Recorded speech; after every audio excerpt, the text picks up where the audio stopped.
Hello, everyone, and welcome to Lesson 3 in our Lunch Bites web series about overcoming the 6 most common challenges faced by sales organizations.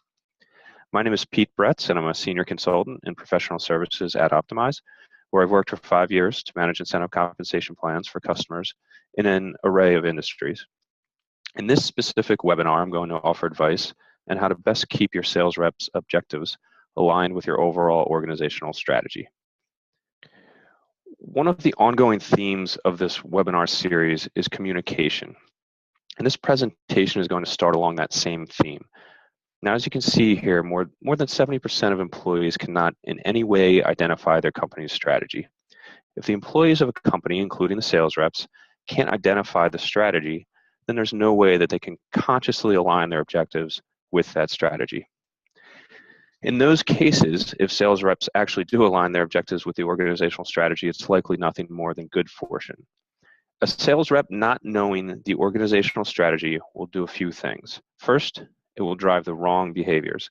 A sales rep is not going to be able to identify and stress activities that help to further the strategy.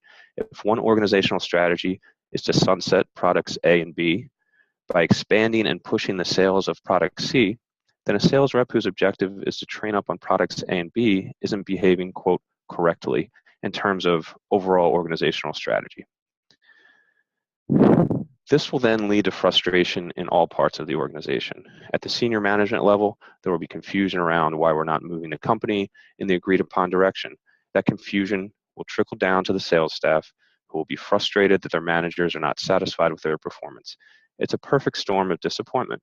So I say again, communicate the strategy to the entire organization, especially to the sales reps, people whom you are counting on to carry out that strategy. Moving on, the strategic vision, as one would imagine, is crafted by senior management. Once we have that vision and have made sure that every single employee is aware of the organizational strategy, how do we then flow that strategy down to establishing objectives for sales reps? Well, we need to identify the challenges and opportunities that need to be addressed in order to achieve that strategic vision. Identifying these challenges and opportunities is a job open to more than just senior management. If senior management were to identify challenges and opportunities, I'm quite confident that they wouldn't match up with the challenges and opportunities that the other 99% of the company sees on an everyday basis. That's why this middle step is so important. It marries together the vision with actual, practical, ongoing issues that middle management and frontline employees see on a daily basis. To achieve the creation of this all-important output, key members of the sales operations team and leading sales managers should collaborate to form the first draft. I'd advise to keep senior management out of the process until the first draft is submitted for review. At that point, the negotiation can begin. I think that keeping senior management out until that point allows a balance in the equation. Senior management unilaterally usually creates the vision and pushes that down to the rest of the company. Allowing sales ops and sales managers to craft the first draft provides for an opportunity to push back up from the bottom. So once the draft of the initiatives is complete, they can be shared with sales reps by their managers.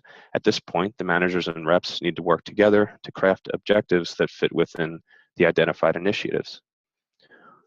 One concern may be that a certain initiative is too easy and is overloaded with objectives, while the harder initiatives are virtually ignored. This type of problem can be handled in a couple of different ways. One, guidelines stating that you must populate objectives in a certain way. This is part of the communication process that I'll get to in a minute or two. And then two, modification of objectives during the maintenance process. Again, that maintenance process is something I'll talk about in a few minutes. Okay, so now that we have a basic understanding of the objective